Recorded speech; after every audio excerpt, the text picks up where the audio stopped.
Muito bem, estamos recebendo aqui no Agora, na nossa sala de visitas, como ele sempre dizia, Silas Freire, deputado federal. Boa tarde. Boa tarde. Alegria. É bom agora vir como convidado. Alegria recebê-lo aqui. Boa tarde, Você não vai trabalhar, a gente vai estar aqui. É verdade, vem numa posição diferenciada. É uma posição melhor. Deputado Silas, muito prazer recebê-lo aqui. Prazer, querido. Certo? Deixa eu perguntar para o senhor sobre as suas bandeiras lá, o trabalho nesses dias lá no Congresso Nacional. O senhor teve aí a primeira bandeira da maioridade penal e agora, mais recentemente, o senhor está trabalhando com a bandeira da ressocialização dos presos, né? Dentro do sistema. O senhor não concorda com o que está aí, né? O senhor nunca concordou, o senhor já dizia aqui no Agora. O que nós somos mais debatidos, boa tarde, Tânia, boa tarde, Shirley, a todos vocês, amigos do Agora, o que nós achamos? O que nós somos mais contestados nos debates no Brasil inteiro?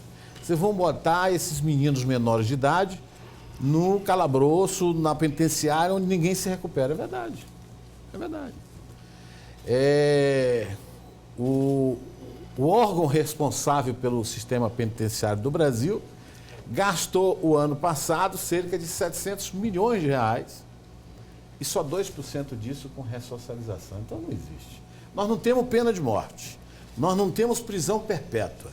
A nossa lei determina que essas pessoas que têm a sua liberdade retida por cometerem crimes deverão serem ressocializados e devolvidos à sociedade, porque nós não somos a Indonésia. Então, nós temos que ressocializá-los ou tentar ressocializá-los. E aí, como eu sou membro da CPI, da carceragem brasileira, nós estamos, a CPI chegou a um consenso de que nós não vamos só investigar o que está errado, nós também vamos propor. Vai ser a primeira comissão parlamentar de inquérito que não vai só indicar o que há de errado, de irregularidades, não, ela vai ser propositiva. Nós vamos propor ao DEPEN, ao Ministério da Justiça, por exemplo, uma ideia que eu tentei dar para o secretário de Justiça aqui, mas ele não me atendeu, o Danielzinho, que é a ressocialização via família. Eu não acredito em ressocializar alguém sem a participação da família. Dani, só um minutinho. O cidadão recebe os indutos, ele começa a progredir na sua pena. Para onde é que ele vai, Dani? O primeiro lugar que ele vai, ou ruim ou bom, é para casa. O primeiro lugar que ele vai é para casa. Correto. Se ele chega em casa e encontra uma família destruída, muitas delas, numa pesquisa que a minha assessoria ainda não terminou, elas não têm nem os programas sociais, o que é uma justiça. Não estão na escola, não tem nenhum programa social. Muitas delas estão herdando o crime. Né? Então, nós podemos cobrar desse indivíduo que, embora tenha um débito com a sociedade, que infringiu a lei, mas nós temos um débito com ele, porque a lei que nós fizemos não o condena à morte nem à prisão perpétua. Mas assim, quem estuda direito, eu estudei muito pouco. O Léo sabe disso. O que é a pena? O que se tira de uma pena? O apenado tira de uma pena. Primeiro é castigar mesmo. Segundo, tirar do castigo a lição de não pecar mais. E terceiro, a ressocialização. Essa terceira não existe. E a segunda não vai existir. Como é que ele vai tirar do castigo um exemplo para não errar mais, se quando ele chega na base dele não existe mais? A mulher arrumou um outro marido, o filho está nas drogas, não está na escola, e há muitos meus sem gastar. Tem um Pronatec aí, uma maravilha, que embora com dificuldades é uma maravilha. Vamos colocar a família daqueles presos de um potencial menor, por exemplo, não aqueles traficantes pesados, não aqueles assaltantes a banco, mas uma turma que por uma ocasião ou outra teve que se ceder a fazer um assalto à mão armado, a roubar até para manter o seu vício. Vamos lá trabalhar a família dele, vamos fazer um plano piloto, eu disse para o Danielzinho aqui, vamos pegar 100 detentos nesse nível e vamos trabalhar a família dele. Tem 3 filhos, botar todos 3 no Pronatec. Vamos botar a mulher para estudar. Paz, no próximo induto que ele voltar, do Natal, da Semana Santa, que ele encontrar o filho estudando, a casa dele mudada, ele vai ter que escolher. Porque lá ele não. Né? Faz sentido. Eu acho que é um sentido que nós temos que fazer. E eu tenho a concordância da CPI. Por favor. Silas, o Senado formou aí uma comissão de senadores, uma comissão progressista, uma frente progressista contra o que chama de pauta conservadora da Câmara Federal. Uma delas é essa redução da maioridade, outros questionamentos, né, que esses senadores estão fazendo. Esse clima que existe hoje entre O presidente... Já eu respondo essa pergunta. Vamos criar na Câmara uma comissão para estudar se o Senado deve realmente existir. Nós estamos só gastando dinheiro com ele. Não? Você que está dizendo aí vai aumentar, vai ficar ainda mais clima de guerra ainda. Verdade. E está desse jeito mesmo? A minha pergunta é essa. Não, eu soube eu soube esta semana que alguns dos senadores, Foi ontem, inclusive uma senadora presidente. nossa do Piauí, com todo respeito, a senadora Regina, quer criar essa comissão. Eu acho que Já criou, né? já criou. O Senado, ele é uma instituição justamente de aconselhamento.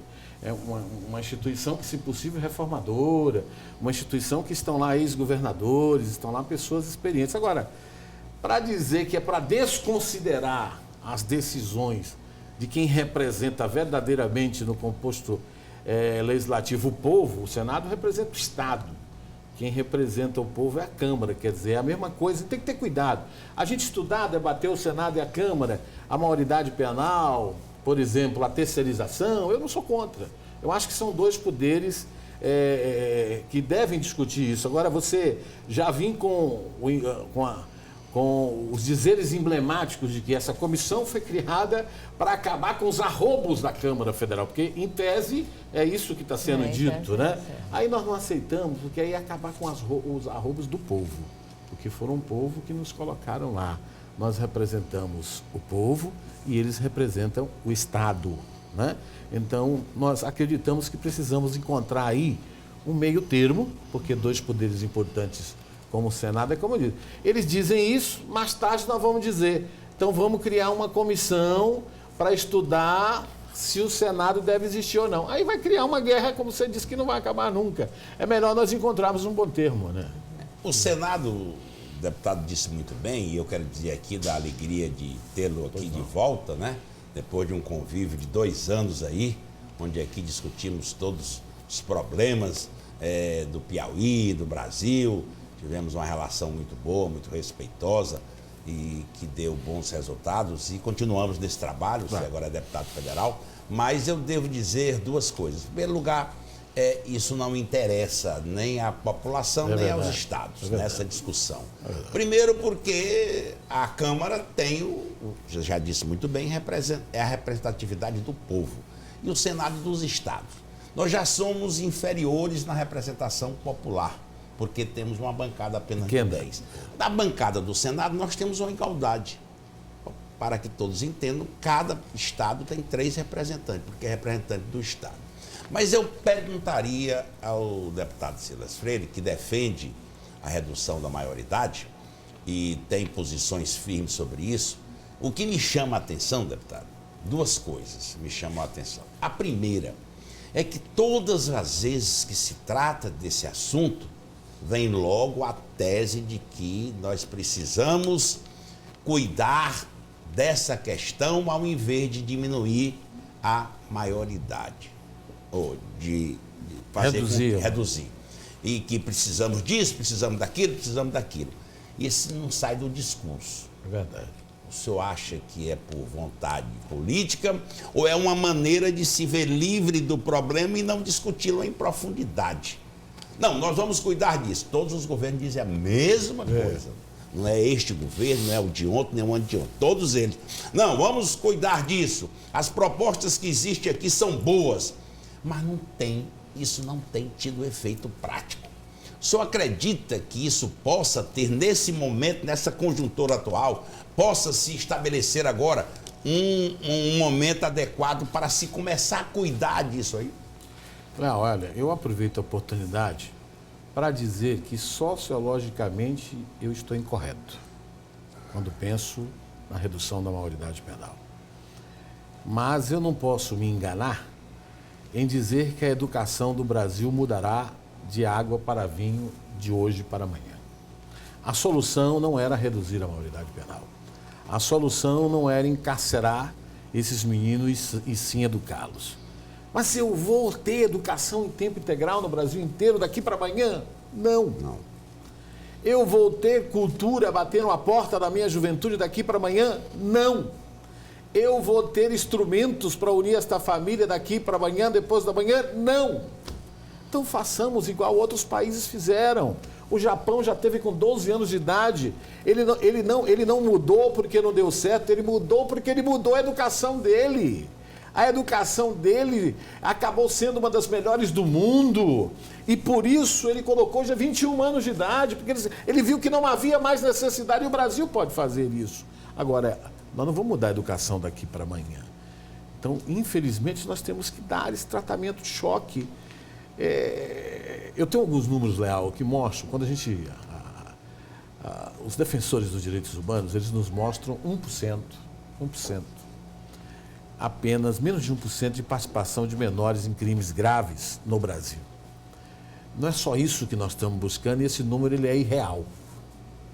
Há pesquisas feitas pela UNEG, Universidade do Rio de Janeiro, que já nos mostrou na Câmara Federal, com explanação de especialistas, juristas, que nos mostraram que 33% dos crimes graves estão sendo cometidos por menores em 9 estados das mais diversas regiões.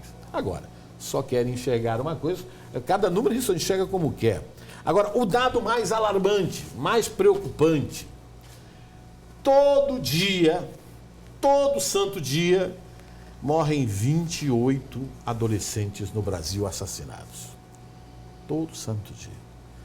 A UNEG nos anuncia que até 2016, 37 mil adolescentes serão assassinados no Brasil. Até agora, 26 mil foram assassinados. 26 mil, do qual 60% desses adolescentes são menores de idade. Do quais 70% desses menores de idade assassinados são menores de idade e infratores. Esse é o mais grave. Eles só morreram porque estavam no crime. Eles só entraram no crime pela sensação de impunidade. Eles foram usados foram, a maioria deles, pelo tráfico, pelo mais diversa modalidade do crime organizado, mas foram usados porque sentiam também que não pagariam igual a um adulto.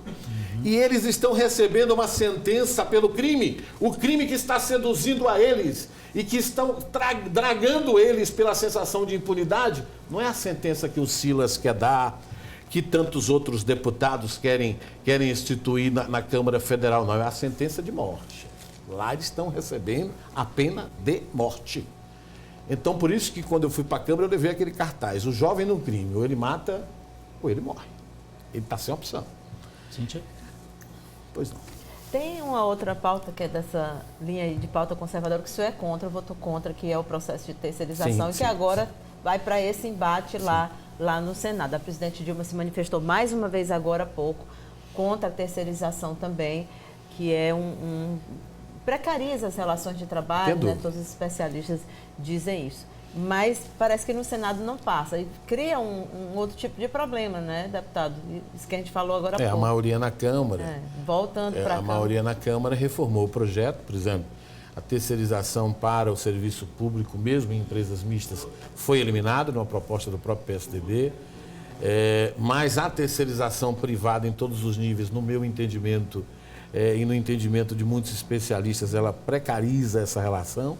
Imagine nós aqui, jornalistas, sendo servidor de uma terceirizada da empresa-mãe. Eu não vejo como será essa relação editorial e de tantos outros tudo é maior, ângulos. acidente de trabalho, rotatividade. Pra você ter uma ideia, 3,1% de ano, o bancário vai ficar mais desempregado, porque há uma rotatividade. E não adianta eu querer me enganar, dizer que eu estou aqui numa carreira ascendente numa empresa privada, tenho 30 anos de empresa privada, porque o que vale no Brasil há muito tempo. Os países de primeiro mundo hoje, o que vale é a rotatividade. Né? Mas nós ainda temos aquele número de pai fulano tem 30 anos lá na loja tal. Aquilo é que é respeitado, né? Na hora ele vai perder o emprego, pô. E aí o cara vai contratar ele ganhando aquele salário que ele adquiriu durante 25, 30 anos, vai não. E ele já não está mais pronto para competir em pé de igualdade. Quando ele sair do mercado de trabalho com 45, 50 anos de idade, ele já não é mais o mesmo de 25. Então eu votei contra, eu votei a favor. Inclusive algumas pessoas confundiram pela tramitação do projeto. Por quê? Porque como eu esculhambei lá, disse que a turma estava com a bunda sentada em cima da maioridade penal e depois daquele nosso apelo, a CCJ não deixou de acelerar a votação, eu não posso votar mais nada contra a tramitação, porque aí eu vou contradizer o meu discurso. Né? Tem que votar, o Brasil precisa votar. Ou sim ou não. Mas eu acho que os deputados erraram, foi um atraso, é um atraso para o Brasil, e se o Senado sentar em cima, eu não vou me zangar. Tá aí porque eu não vou me zangar. Viu? Não, para encerrar. Deputado, eu queria só acrescentar o que a Cíntia disse, que a presidente se manifestou há pouco tempo sobre isso. Ela até admitiu concordar com a terceirização, menos para a atividade civil. Sim. Então já foi um avanço na relação dela com o Congresso. Bom, mas eu queria lhe perguntar uma coisa, deputado. O ministro do seu partido, né? Ele fez um pronunciamento ontem que não tinha recursos para nada, que a situação era caótica e que dificilmente conseguiria, que houve cortes, que o ajuste vai prejudicar o andamento das obras. Hoje já há algumas críticas, ele tentou dizer que não tinha sido daquela forma que quis dizer, que foi, de certa forma, a interpretação não correspondeu ao que ele quis dizer. O senhor acha que teremos dificuldade de recursos para corrigir esse grave problema das nossas estradas e principalmente dos problemas que nós temos aqui no Piauí? O que acontece, Léo? Eu acho que o ministro Antônio Carlos, ele pode ter sido mal compreendido por alguns. O que ele quis dizer? Tinha uma programação no Ministério dos Transportes. Uma programação que ela, no mínimo, deveria ser aplicada.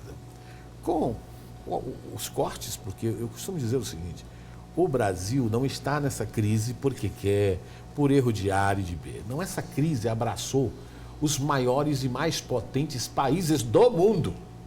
O Brasil, inteligentemente, pela sua própria gestão, atrasou essa chegada aqui. Durante 12 anos, o Brasil driblou esta crise. Mas ela chegou. Não tinha como ela não chegar. Ela chegou, infelizmente, no momento em que há denúncias de corrupção na Petrobras, há uma certa fragilidade no poder político de quem está governando, tudo bem. Mas ela não tem nada a ver com isso. Ela passou por países potentes do mundo inteiro. E agora é administrá-la. E não adianta, nós não vamos resolvê-la com a injeção de impeachment. Essa injeção aí não melhora nem a febre, nem a dor de cabeça. Está morrendo, ela né? piora o Estado. Isso só está na cabeça de alguns paulistas que não aguentaram perder para a presidente Dilma. Pode olhar, do paulista, até mineiro já está tirando da cabeça. São paulistas que continuam, a gente vê na Câmara, os caras é com ódio, sabe? É com ódio de quem é do governo. A gente vê nos olhos do cara, não é mais política, não é mais legislação, é ódio mesmo, o cara tem ódio. Né? O tucano paulista tem ódio, então não se faz política desta forma. Então a gente tem que combater, a gente tem que brigar com esta crise que nós estamos passando por ela de frente, e ela vai mandar uns ajustes, mas ela também implementará um pacote de medidas para fomentar a economia. Então eu quero entender que o nosso ministro, o senador Antônio Carlos, no seu pronunciamento diz, eu quero fazer parte desse pacote. O Ministério não pode perder tanto. Não esqueçam de mim. Não esqueçam das estradas e das rodovias brasileiras. Agora, muita gente interpreta da forma que quer. Até maldosamente para jogar. Para criar um conflito. Para criar um conflito. O PR é da base, entendeu? Tá firme. Firmíssimo, prestigiadíssimo. Agora, todo mundo, você já participou de governos, a gente não sabe o que calado quer. E o PR quer executar os seus trabalhos. Aqui mesmo no Piauí, nós temos aí, sob a superintendência do Sebastião, que, diga-se de passagem, a gente precisa dar isso, quem sabe, o que era o DENIT no Piauí antes do Tião Sorriso, carinhosamente chamar, e o que é o DENIT depois do Tião. Nós nunca mais andamos em estradas esburacadas. Uma boa gestão. Nós desviávamos por batalha para ir para o litoral. Eu já fui para Uruçuí pelo Maranhão durante anos. E o Tião, ao bem do serviço público, graças aos governantes brasileiros, deu um show aí no DENIT. Então, o que o ministro quis dizer? Ele quis dizer que a gente precisa continuar. Que nesse pacote, as estradas e rodovias do Brasil querem um pedaço, né? Muito bem. Deputado, muito obrigado pela vinda do senhor aqui no Agora, hein? Gostou do cenário? Beleza, maravilha, tá tudo bem. Só para encerrar aqui, Pois Dani, não, eu sei fica que à o tempo vontade. é ruim, mas quando eu chego aqui eu me empolgo porque eu lembro que eu era daqui. Que a casa é sua. Deixa eu falar, ontem teve a reunião da bancada Pois não. com o prefeito Era isso que era Silvio Filho, importante e eu frisar. falei para ele, nós temos lá mais de quase 2 bilhões de reais de investimentos que são importantes para a capital, desde um túnel, que é um sonho, ali na saída da JK, passando por baixo da Igreja São Benedito, desaguando em frente ao Palácio de Karnak, que custam quase 800 milhões. Nós temos drenagens de parte da cidade, nós temos viabilidade da tabuleta. E aí eu pedi a palavra e disse, ou nós vamos centrar em alguma coisa aí, ou se a gente atirar para tudo quanto é lado, a gente termina sem nada, não é, Léo? É verdade. E aí nós fizemos esse compromisso quanto bancada, de escolhermos um alvo para que nós não estejamos atirando em vários e não acertar em nenhum. Quero aqui também dizer que, ao lado do deputado Futuca do Maranhão, nós estamos fazendo a frente parlamentar, aliás, a ideia nossa, ele está corroborando com 18 assinaturas da bancada federal do Maranhão, a frente parlamentar do acesso à capital do meio norte do país. Teresina é a capital do meio norte do país e ela está inacessível. Não estamos tendo um acesso fácil a ela. Teresina hoje é a capital da saúde, a capital da educação, a capital do negócio. E nós estamos com um problema vindo do Maranhão, de Codó a Teresina, com uma estrada estreita, perigosa, assassina. Perigosíssima. Nós temos um trecho de Estaca Zero a Teresina, que dá acesso ao Maranhão, ao Ceará, ao Pernambuco, também um trecho assassino, onde muito Monsenhor Gil, onde muito sangue foi derramado. E temos um trecho até a minha querida Campo Maior, que é um trecho importantíssimo, que entra ali para Castelo, para São Miguel do Tapuio, e nós vamos lutar, vamos formar essa frente, estamos colhendo assinaturas, já contamos com o apoio dos amigos maranhenses para sensibilizar o governo na primeira oportunidade que tivermos, nós duplicarmos essas 3 vias que dá acesso. Nós não estamos pedindo nenhum favor, pelo contrário, nós prestamos favor a vários estados brasileiros e esses estados estão tendo também dificuldade igual a gente de adentrar a nossa capital. Deputado, muito Só para obrigado. finalizar aqui, fazer até uma Rapidamente, que eu estou referência. sem tempo. Léo, por favor. Nós vamos abrir só um instantinho aqui para Pois fazer não. uma finalização. É que o deputado está tendo o trabalho dele muito bem avaliado pela população, pelas informações que nós temos colhido. Então, isso é um dado importante. Muito obrigado. E esperamos que ele continue aí fazendo esse trabalho em favor do nosso Estado. Deputado, muito obrigado. Boa sorte, Obrigado, senhor. querido. Boa sorte.